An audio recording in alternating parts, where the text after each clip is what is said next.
Magandang araw mga kaibigan. Bigyan natin ng reaction, opinion itong post ng Abante News Online. Nagpadala na si Interior Secretary Junvic Rimulya ng mga pulis sa Cambodia para tugisin ang umano'y mastermind sa missing Sabongeros case na si Charlie Atong Ang. Basahin ang buong detalye. Nasaan ba yung buong detalye? Wala naman. Okay. Tanong, how sure na nasa Cambodia ngayon si Atong Ang? Kung ako ang tatanungin, parang malabo. Kasi mayaman si Atong Ang eh. Ibig sabihin, nakalabas siya ng bansa na hindi nila namamalayan. Mautak din si Atong Ang. Bago lumabas yung kanyang warrant of arrest, lumalabas ngayon na inunahan niya na naramdaman niya na lalabasan siya ng warrant of arrest. Lumabas. Okay. Pag-usapan muna natin yung mga biktima ng missing Sabongeros. Mabuti naman ito para at least magkaroon sila ng feeling of justice. Although hindi pa napapatunayan, mag-undergo pa yan ng trial. At least kung ikaw yung kamag-anak ng biktima, medyo makagaan-gaan ang loob mo, di ba? Na ang hinihinala ang mastermind, makukulong na sana. Kailang, wala naunahan. Paano kasi siya nakalabas ng bansa? So, Cambodia. Parang, kung ako si Atong Ang, bakit ko pipiliin ang Cambodia? Palagay ko, wala siya doon eh. May nabasa kong article, nasa US or European country na daw article lang ito, walang parang bubbler o parang puting ahas. Okay, pagpalagay natin nasa Cambodia, nung nagpadala ng pulis, ang mga pulis ba ang mag-ooperate doon para silang huli? Palagay ko, hindi pwede. Di ba? Siguro, para makipag-coordinate lang sa Cambodian police. Ganon. Hindi pwedeng mag-operate ang sarili nating police sa isang foreign territory. Bawal yun. Ang tanong, mayroon bang Interpol or Interpol Red Notice? Parang wala pa akong So, good luck. Malala ko si ex-Senator Trillanes na pinayuhan si Secretary Junvic Rimulya na bawas-bawasan niya ang pagpe-presscon.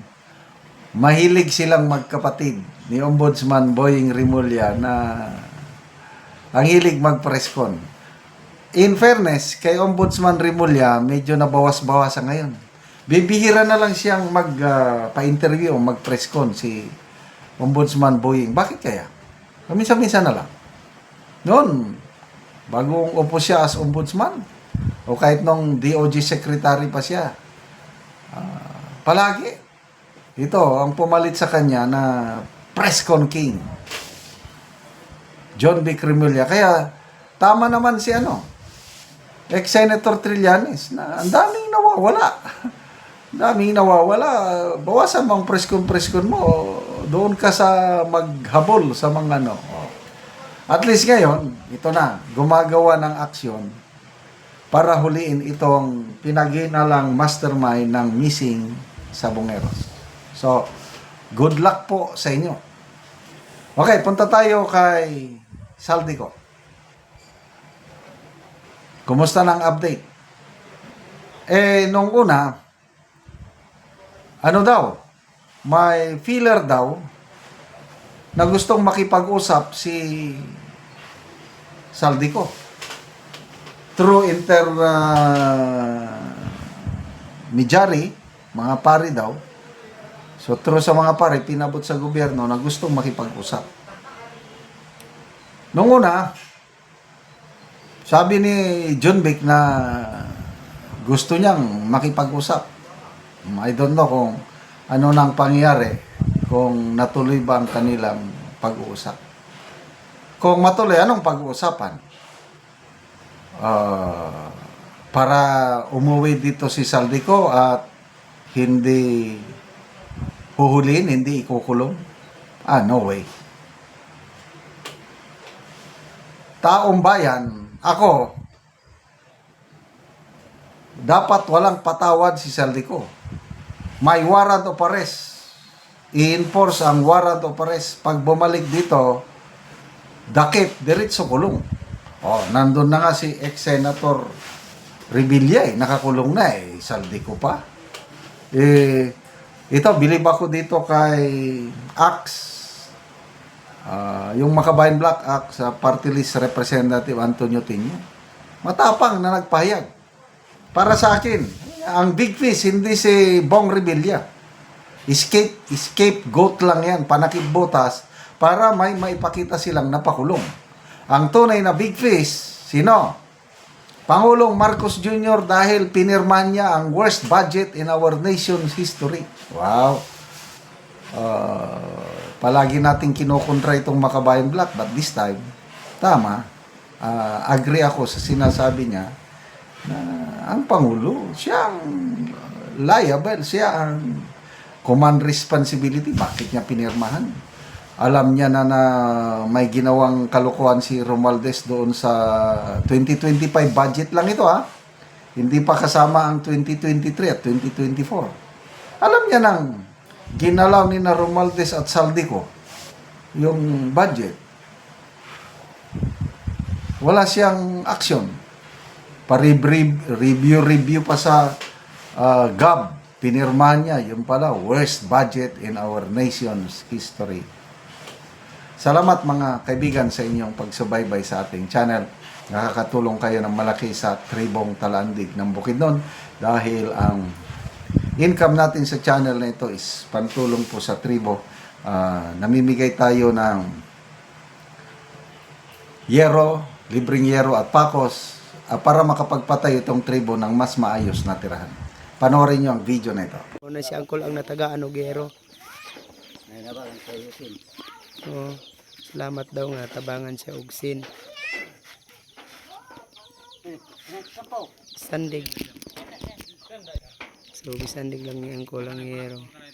So muna ni ang itsura sa iyang balay. Og karon muna ni ang itsura sa balay ni Angkol sa tagaan ng Bugero. So mga buslot-buslot na gyud gipang tapakan lang gani ang uban. Tapak-tapakan ko rin. Makita gid nato nga kuan gid kaayo ang iyang hero.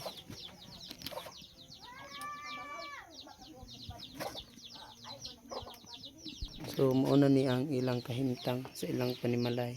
O karon Kol, pila na ni katuig ang imong balay sa imong atop ngayon ani ang itsura? 12 na katuig. 12 na katuig. Kay kuan natay mga kurtahan igo naman sa pagkaon. Basta nga daot na ng mga sin. Oo, so lagid ka nakaatop. Wa ko makaatop. So unsa ra day imong trabaho Kol? Mais, Mais lang. So gabasok lang gyapon. gabasok. So naa kay estudyante Kol wala? Na Pila ka buok imong estudyante? duha. Duha. So unsa na yung mga grade? Grade 5 o grade 6. Grade 6 o grade 5. So kuan gid Kol ba? Taman lang gyud sa estudyante ang imong kwarta. Garis mga pagkaon. Galisod gani mo sa inyong pagkaon Kol. Salamat Ginoo nga sa pagtabang sa sin. Oo nga kuan. So naa pa kay asawa karon Kol? Nagkuan naglato man siya nag-apro na pas hindi na to siya mag. Oh, so nakalakaw siya. So ikaw lang karon ang nabilin sa balay. Oo. Oo. Siguro. So nagpasalamat si Uncle sa Ginoo sa nagtabang sa sin nga makaatop na gid siya. Salamat kay Col. Salamat.